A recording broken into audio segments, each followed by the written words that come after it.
I consider my task as a parent to teach them not to need me. Pause. Let's say that again. My job as a parent is to teach my children not to need me. My mom came away with one word. Michael is a hero because you did things that most parents wouldn't even think of doing. You don't divide up your love. If you have children, 2 children, you have twice as much. Oh, what type of advice would you give me and Daisy in raising these boys? Hey, it's Adam, and you're listening to The Adam Cobb Show. Weekly content devoted to all things fitness, finding your center, and fumbling through fatherhood. Thank you for taking the time to tune in. We hope this is a space that you come to, that you can feel connected. We're better together. Please subscribe and follow all of our social channels so you don't miss a thing. Let's listen to today's episode. Before we hit record, Michael, you mentioned why we should drink these mugs left-handed. Yes. Can you repeat that? Sure. So why should you drink out of mugs left-handed? Yes. This is something my dad told me from being in the Navy. Most people in the world are right-handed. So they all drink out of the cups from, I guess you could call it the right-hand side of the cup.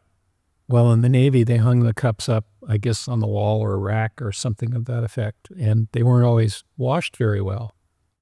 So if you drink out of the cup left-handed, then you're drinking out of the side, which other people have not used and is, relatively speaking, clean. So your chances of catching something from somebody are lowered significantly by being a left-hand cup drinker. Oh my goodness. And I've tried to pass that on to all my kids. Not necessarily successfully, but yes, some of them do drink left-handed out of their cups. Absolutely love it. One of the main reasons to have you on is the unconventional thinking and kind of philosophies that I've learned now over the last 5 years that I have been, in partnership with your daughter. So Michael Robinton, let's welcome Michael to the show. Hello. Michael Robinton is, a dad of 5, a loving husband, been together with his wife, Mimi, for 50 years, married 40, a computer scientist, and someone who in the last 5 years I've really paid attention to. And I believe you and I have a special relationship that is kind of birthed from curiosity of life and curiosity of wanting to know more. And I want to know more. And you often ask me questions. I ask you questions. And I deeply respect the way that you think and how you articulate what you're thinking. And one of the things I love most is your directness. And so we know on this show that you might come direct, and I want to encourage that. It's one of the great things. And then also some of the incredible stories that Daisy shared with me about you growing up and certain things that you implemented in your family dynamics that, like, I didn't have that type of dynamic. My mom didn't do that for us, or my mom and pops didn't do that for me. And you created these rituals or these structures or things like that. So we'll definitely get into that. Our aim here on this show is the fact that, like, we're going to be fumble through fatherhood, but our hope is that you don't have to feel like you're doing it alone. You can come to this show and you can feel like we can do it together, right? And you don't have to be alone, and we can make a difference in that. So thank you for being on, for saying yes. Okay, sure. Yeah, I really appreciate it. I'm flattered by your description, and you obviously have secret things that you now know about my family that I don't know. Well, listen, let's kick this off with I have a bunch of questions, that I want to fire away, and I want to share some of the things that I know that you've said to me that, as you mentioned, your kids will say they're dad-isms. And you just shared one of them, to turn your mug and drink, as a left-hander, which I am. I mean, that's why I don't get sick that often. Who knows? And I have a bunch, and I like to elaborate on some of the stories and almost get to the, like, underneath the stories. So we don't go wide, but we go deep on the stories to get to like the origin as to why does that exist? And sometimes your answer might be like, I have no idea. I just did it.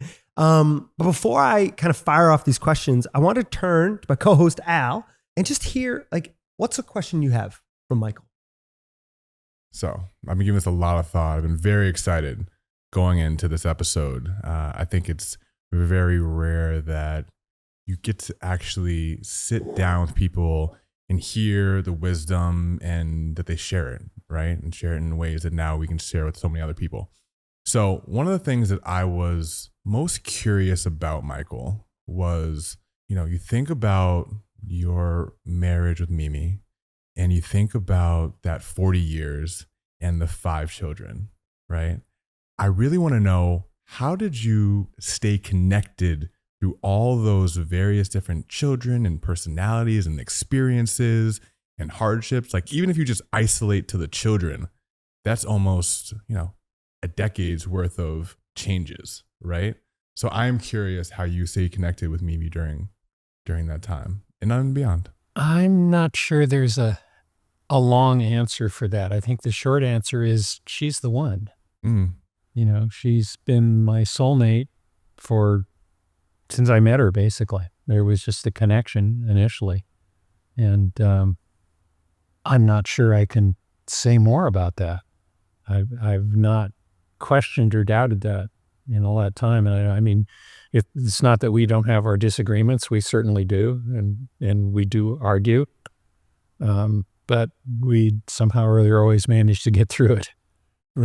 And for somebody that is listening and watching that, they're like, they might have just heard you say that and they went, I want that. Like a longing. How do you know you're with your soulmate? Like, how'd you know? I'm not sure you do. How do you know? You're with my daughter. I know, because I'll tell you, I know, because there were 2 to 3 things that in our heads, it made no sense because we differed on a few fundamental principle things that you probably know about. And in our heads, we were like, this doesn't really make sense. Oh, I love you, but this doesn't make sense. But when I put my hand on her heart and she would put her hand on my heart and we would stand like that and we'd go, that's right. One. But that's right. That's the way it is with Mimi and I. That's how it is with me. We are almost polar opposites in the terms of the way we approach things. Mm-hmm. She views the world much differently than I do, but that doesn't really enter into it. And part of my asking that question, right, for the audience is, as we have really teed this up, right, it's fumbling through fatherhood, finding your center, all these things. But let's focus on the fatherhood piece for a second. Well, you're not just a father, you're also a husband. That's right. Right? And so it's not just a function of fumbling through fatherhood, but it's also fumbling through being a husband. And those two pieces aren't necessarily mutually exclusive, right? No, but the commitment that you make and that we made to each other, and it's not what you say in your marriage vows, it's that you have made a decision to take care of each other, whatever that takes. And when adversity comes along, you go solve that problem. If it's for the other person, you solve it for them. If it's for one of your children, you solve it together for them. And, I have 2 of my children have had serious medical issues at one time or another, and we've had to solve those problems. And it hasn't always been easy. But we're problem solvers. That's why it all works, I guess. You have a problem, you have a disagreement, it's a problem, solve it. She's better at it than I am. Mimi's better at it. Yeah. Something specific about Daisy, about my partner, Daisy, your daughter, is that she really doesn't care what other people think about her. It's a rare thing. And she really genuinely does not care. And I would say in the beginning, why is this the case? And she'd say, well, my dad always taught me, nobody's really thinking about me. Nobody's really caring of like anything. They're caring about themselves almost always, if not always. And then I came across reading something about the 18-40-60 rule. And that's simply, if you're 18 years old, most people are thinking about themselves. At 40, people get to that age and they're like, I don't care what people think. F what people think, blah, blah, blah. And then at 60, you realize, oh, nobody's thinking about me. That's because all your friends have died. Maybe so, right? But not in today's generation. People living longer, right? That's true. How old are you? Yeah, 80. 80, right? Going strong. Yeah. I would say a strong bull, right? Pulling things on the beach that we joke about and carrying luggage and everything. But I'm curious, like, how did you teach that lesson to Daisy and your children? How did you share that? I'm not so sure I taught it per se. I told them that, and I'm not sure that's something you can teach somebody, but they have to know that, and they have to know it from themselves. Yeah. What I'm hearing you say is like you sort of lived it. You didn't necessarily teach it so much. It was less taught versus caught. Like they caught it from just the way you are, and you try to make them aware. Yeah. And I've experienced you like that because there's been moments where, especially in the beginning of meeting you, and I wanted to make a good first impression. I wanted to and I had a big smile, and I was like, hey, blah, blah, blah. And there came a point where we were walking on the beach in Cabo, and you were like, hey, just relax. And I remember that moment. I remember that moment of you like, just relax a little bit. I'm curious, like, how did that philosophy shape your parenting style? I stopped worrying about the rest of the world. You know, if there's a task I need to accomplish or some obligation I have, I'm focused on doing that, not worrying about how other people observe me doing those things. It's not important to me. Which is such a superpower in a way, right? Like it's in some ways it's like a life cheat code. The ability to actually get over that mental hurdle and hump to just be so present to the thing that you're doing and not have any care for the perceptions of the outside world. And then also you think about that to how that passes down to your children, right? If you can kind of learn that at 10 as opposed to 25, how much headache and heartache that can save you in a way. Let me sort of add to that a little bit. I think with the exception of maybe politicians, how other people observe what you are doing to get through life makes absolutely no difference to the outcome of what it is you're doing. Sure. They don't have an input. It's simply an observation on their part. They can like it or not like it or approve of it or disapprove of it. Doesn't affect the outcome. 100%. And, if your objective is to get something done, whether it's to, raise a child, make money, finish a painting, whatever it is you're doing, other people's observation of your work towards that goal doesn't matter. It sounds like something that we say often in the dojo. It's irrelevant. It's irrelevant. Yeah. Mm-hmm. You came from a family of how many? I was basically raised as an only child. Raised as an only child. My mother died when I was very young. I lived with a lot of different people while I was growing up because my father had to work. You can't leave a young child alone. When I was growing up, they didn't have things like daycare, so it was, you had to find a family somewhere who would take in a child. And I guess you could look at that as foster care, but I never lived in foster homes. I'd live with a family and they'd have a kid or two of their own. Anybody make an impact that you can remember? I don't think so, no. No. Yeah. And because you were raised basically as an only child, you decided to have 5 kids. Why 5? Why? That was more in the moment as opposed to something that we particularly worked towards. I mean, Mimi wanted to have a child, and then she wanted to have another child. And I teased her and I said, well, if we're going to have another one, we have to have 4. And we accidentally had twins as the last ones. And I swear to God, if I had twins first, I never would have had any more children. But you'll find out. You care to elaborate on why? Well, having 2 identical babies at the same time is a lot harder than having a child and then having another child. We had 3 children when that happened. So my follow-up question is, Adam asked you if any of those experiences that you had kind of going from house to house shaped your parenting style once you had children, right? The question I have is, I presumably speaking, your father worked a lot. right? Well, he just worked a normal job. 8 to 5. So the follow-up question is, what did you take away from your father that you think translated into how you parent now?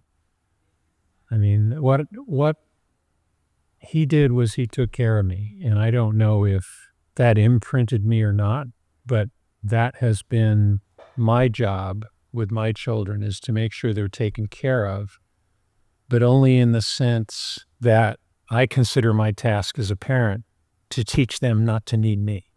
Pause. Let's say that again.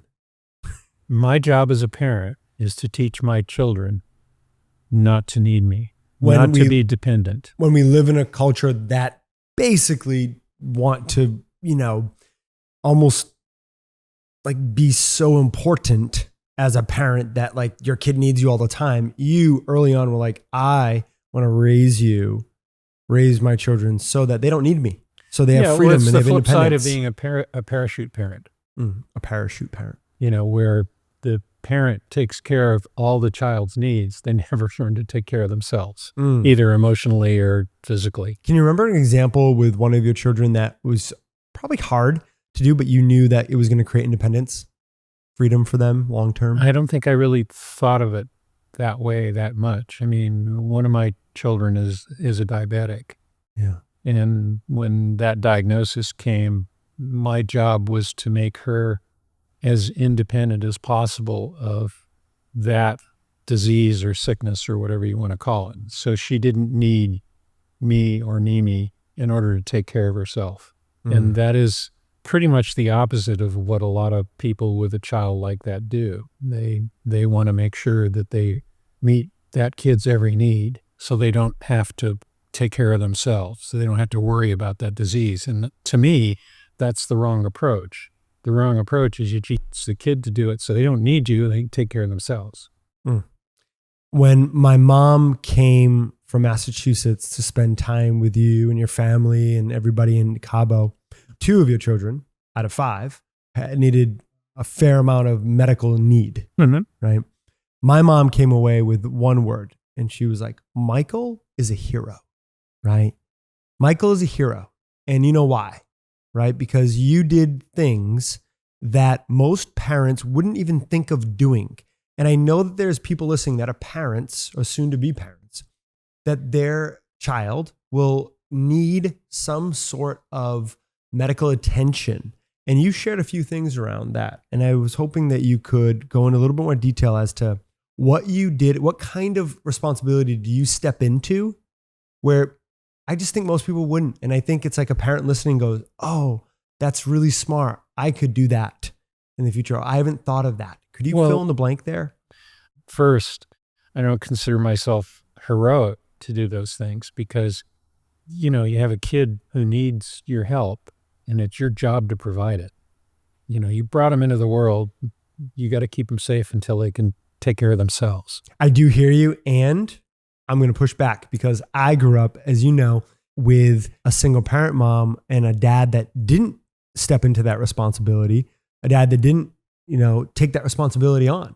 So you not only took that responsibility on, but you doubled down in the way that you basically got into the hospital and like slept there and took control and learned things that you didn't know, right? So that you could make an impact. So I'm going to say that's you are a hero. To start off, if you have a sick child in the hospital, you have to remember that the people who are there working to make your child or your significant other better are human and they make mistakes. And if they make a mistake and there's nobody there watching them, it can be life-changing or permanently. So somebody always has to be there. And if it's a serious illness, somebody always has to be there 24/7. One of my boys was hospitalized for probably at least a year. And one of us was always there 24/7. And which meant in some cases I slept on a mat underneath his bed. And there were times when people would come in to do things they were supposed to do and they would do them wrong or they wouldn't do them and you'd have to go out and call them. And for somebody who has a serious illness, that they can die.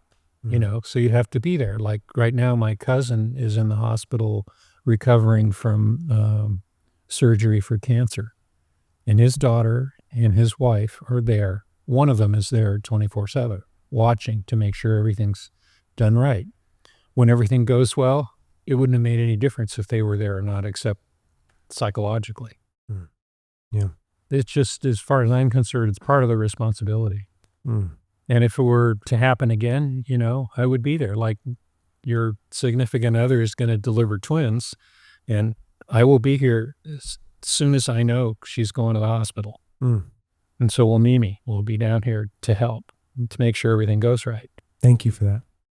Kind of on the same lines of like educating yourself in that way to be there for your kids. We just had a conversation earlier, and I wanted to bring that back up on here because I think it was so powerful. It was just like, we're eating lunch or I'm eating lunch. And you had shared, you know, Daisy, my partner, your daughter, is brilliant.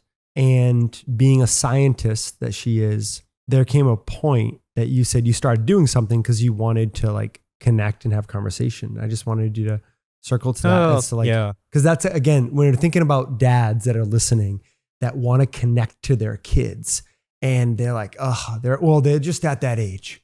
You can't connect with them. You know, the facts are, I've seen Daisy, you know, and Daisy shared this, like she's always had a strong relationship with you, but you evolved while she evolved, right? If you could speak a little bit to that and how you she create that connection. Some point in her undergraduate career, she became interested in molecular biology. In order to stay connected with her, I felt that I had to know something about what she was doing because she was like very quickly accelerating away from anything I knew anything about. And I was going to not have anything to talk to her about anymore. And so I went down the track of learning more about that field of science. I subscribed to some journals and started reading the journals to have, just as a base, I am a scientist by training. I studied all the basic sciences when I did my undergraduate work. So I'm like many people who went to college, but I don't know anything about the fancy stuff. So I started learning more about her field of interest so that I could talk to her. Yeah. As dads right now of young children, right? And like there will come a point where, and I've heard it from so many dads, well, you know, when they're 12, 13, 15, 17, 18, you'll be really disconnected for a long time. And you constantly found ways to connect. And that was just a really... Well, not at that age, but... Oh, that's fair. As they became young adults and moved into the sphere of being a peer, that's when, if their interests diverge from yours and you want to remain connected to them, you have to know what their interests are and have at least some fundamental understanding of it. Subscribe to magazines, to journals. I've subscribed to the journals. Well, one of my boys works as a kind of a quality control engineer for one of the video game hardware producers. So I have a fairly good understanding of the hardware and software that goes into that. I mean, we don't talk about the video games. He loves to play video games, but we talk about the equipment and the hardware that he's testing or helping develop or troubleshooting or whatever all the time. Kind of a through line that I keep hearing throughout this entire conversation is foresight, right? I just keep hearing, that's what I'm taking away from you, is just like the ability to have the foresight of, hey, if I don't catch this thing soon enough, it could become a problem. You keep mentioning in kind of conversations we've had around, even before we started filming, this idea of being a problem solver and being solutions oriented. And I'm almost wondering, going back to your own childhood, right? There's this independence of you had to figure things out. If you could speak more on this idea of where you just consistently had this foresight to just always kind of be 1 to 2 steps ahead of the curve, or maybe you didn't feel that way. I didn't plan that. I mean, it happened organically. It's not that I saw it as a problem. I saw it more as an opportunity to remain in contact with somebody who was accelerating away from me in expertise and knowledge. Well, the foresight thing is so interesting, right? Because thinking about being a father, being a dad, you get very caught up in the here and now, right? Yeah. You're very, hey, this is the thing I'm dealing with today. This is the problem I have today. Right? So even to have the ability to be like, all right, well, all these things are occurring.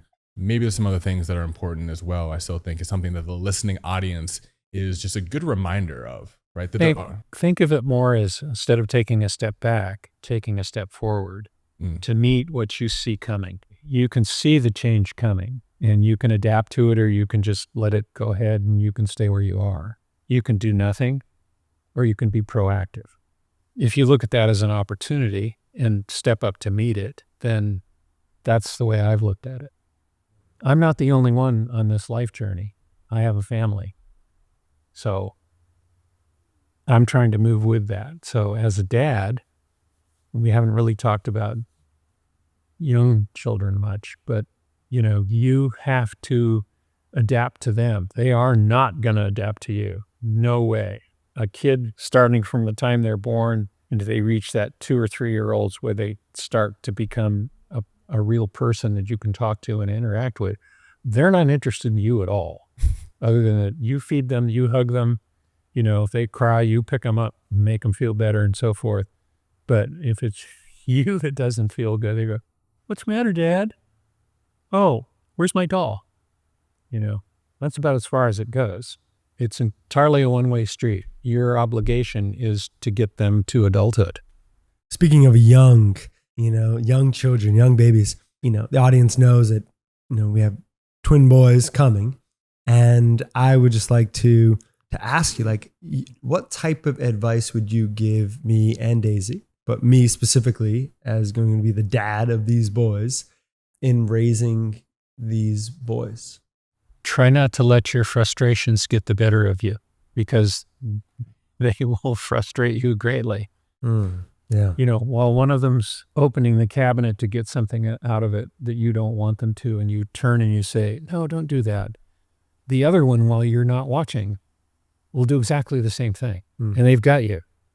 Now, yes, I'm sure it's going to happen. When I said to you, "Hey, Michael, I just know I'm going to be exhausted and tired," you said something to me. Do you remember what you said? Sort of vaguely. It was, yes, you'll be exhausted and tired, but you will be exhilarated, or, you will get a reward out of that you don't realize. Yeah. And you reminded me that, like, I'm enthusiastic, about life, right? It's one of the compliments that you've given me, and that's just who I am. Like, I'm enthusiastic. I'm looking forward to it. And then you said for me to watch the gender reveal video. Oh, yes. Yeah. That maybe we can add, Gene, to this episode. Hey. You know what that means? Oh my God. Really? This is really happening? Oh my God. Ah!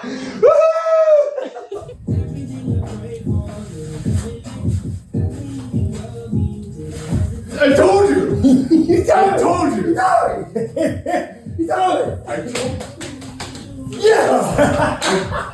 I knew it. I knew it. When Daisy revealed that they were boys, You went berserk. I went berserk. I couldn't believe it, and I often hear, like, "Oh boy." I just hear, "Oh boy." And especially from parents, when I'm like, "Oh, we're going to have boys and we're going to have twins." Oh boy. But you are like, yes. And you've been so encouraging to, like, have another child, like, more than anybody out there. I think you've been the parent that has actually gone through it. That is encouraging. And I'm just curious as to, like, why, like, what do kids mean to you? What is more? Yeah. They're a lot of fun. They're a lot of fun. And the thing is that I chuckle every time I think about you and Daisy having twins, because you're really in for it. Yeah. When you come out the other side, it's going to feel so good. What's the other side? Well, if you get over the adversities, yes, you will be tired. Yes, you will be frustrated, but you will have a marvelous family. You will have an experience that will be unique just to you. Yeah. And it will be joyful. I mean, there will be parts of it that won't. I'm sure, you're going to hate those little mothers at one point or another. Our vision is to we wanted to start this so that when, Daisy gives birth to our boys, that we're continuing the show and that they're coming in here. And I know I'm gonna be tired and frustrated, and Al's going to have to run point and really own it and basically be asking all the questions and me just going, yes, no, right? But documenting that journey, right? So I can get to the other side, so we can get to the other side, right? You created a system for deep connection when your kids were young. Can you explain what that system was about the dinners? Oh, well, and why you did it? Originally, my wife and I thought, we have a lot of children. We need to have alone time with each one of them. It started with the first one.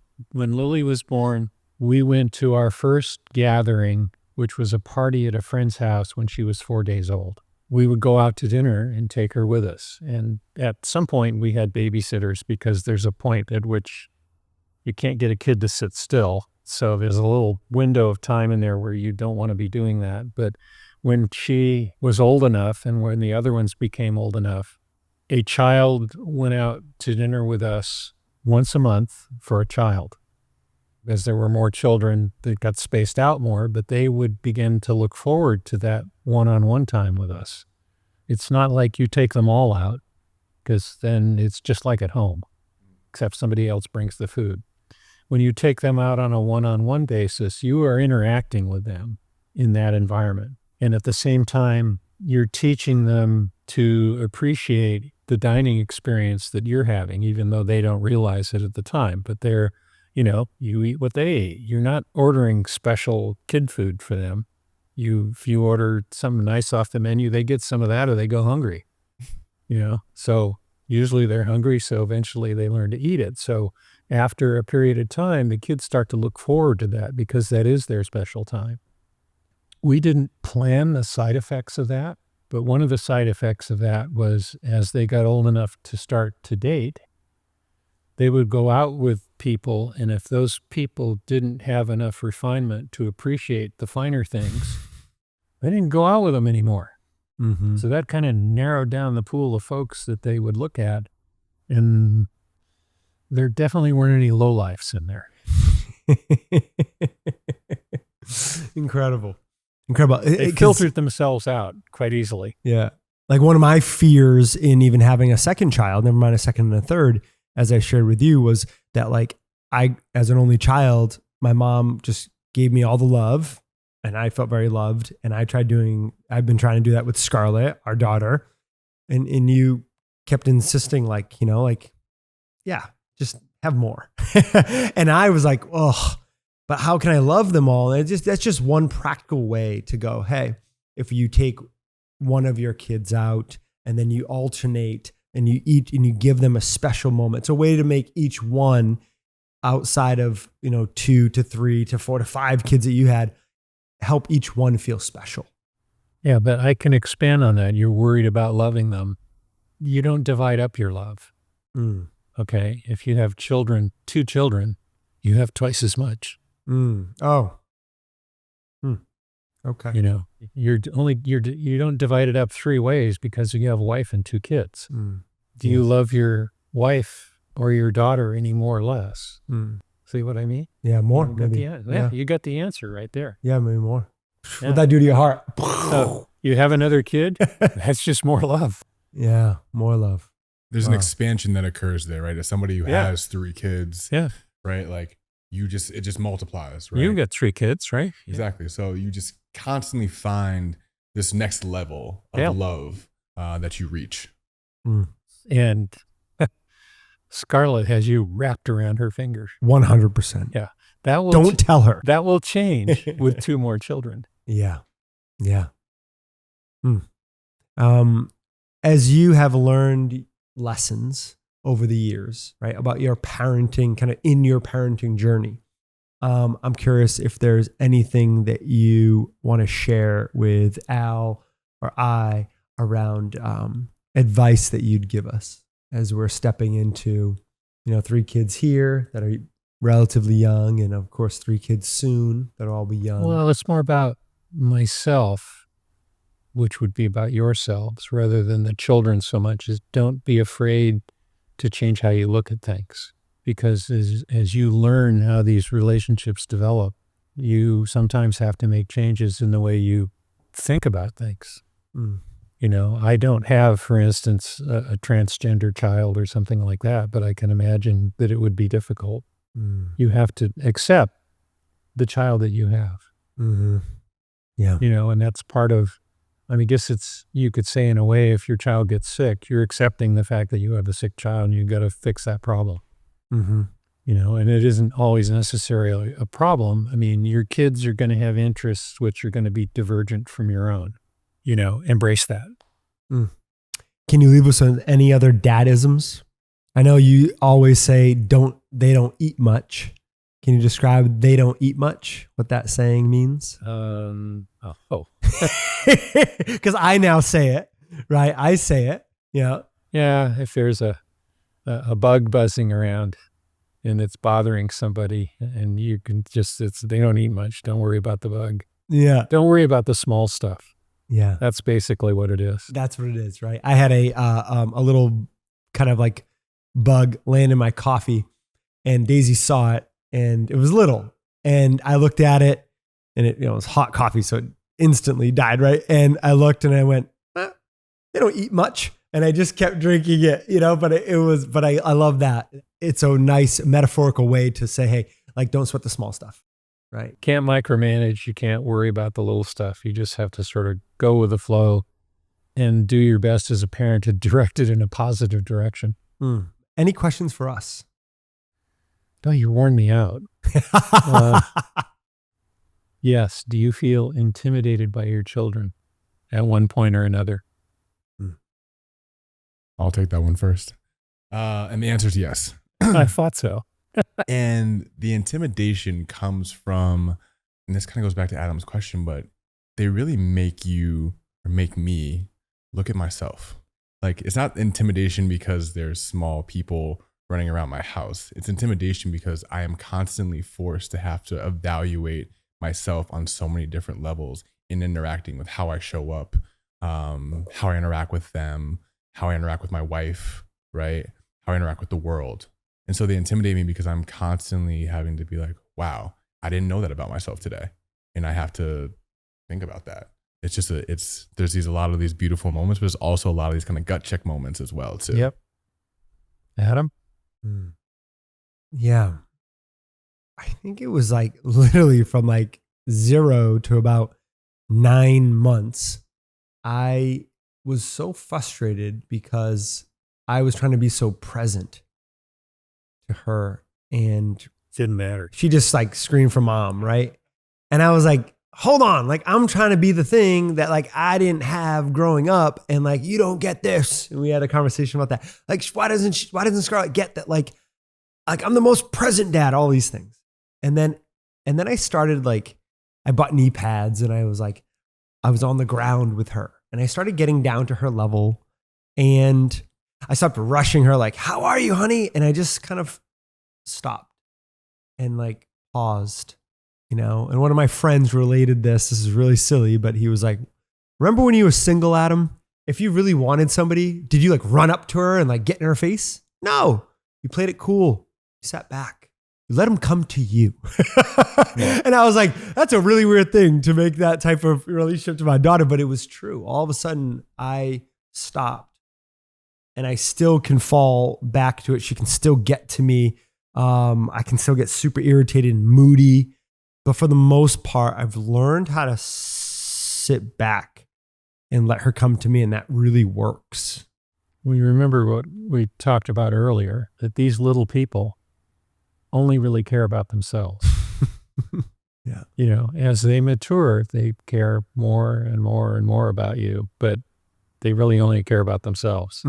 And the teenager is the perfect example of that. Yeah. Yeah. Wow. Can't wait. I just want to say thank you. Thank you for saying yes. From the first time I met you on the beach in Cabo, you said, hey, anybody want to go for a walk? I was like, oh, is this a test? So I was like, yeah, me, I'll go for a walk with you. And I'm like going for a walk, with potential father-in-law in the future. And I'm walking with you. And I simply said to you, I really love your daughter, and I was like, it was still early on with Daisy. And you're like, yeah. And I said, any advice? And you were like, nope, you got to figure that out on your own. And I hope that in the future, I will be that way with Scarlett, right? When she meets somebody, I hope that I will be sort of hands off, and I just want to say thank you, because you've really taught me a lot. You've taught me a lot in the way that you do sit back, but also the way you get involved, right? There's a balance that I see in that, and I'm grateful for it. The way that Daisy loves you is the way that I hope Scarlett will love me when she's older and I'm older. Like if I half of that love, I'll be doing something good. So I just want to say thank you. I love you. I value you. And every time you come visit, like I'm just ecstatic, so anyway, thank you for saying yes to being on the show. This is the Adam Cobb Show with me, Adam, with Al, and with our guest here today, Michael Robinton. And as my mom would say, growing up, go make a difference. So I challenge you as a dad, a future dad, to get out there and make a difference. And again, we'll fumble, but we'll fumble together and we'll be better together.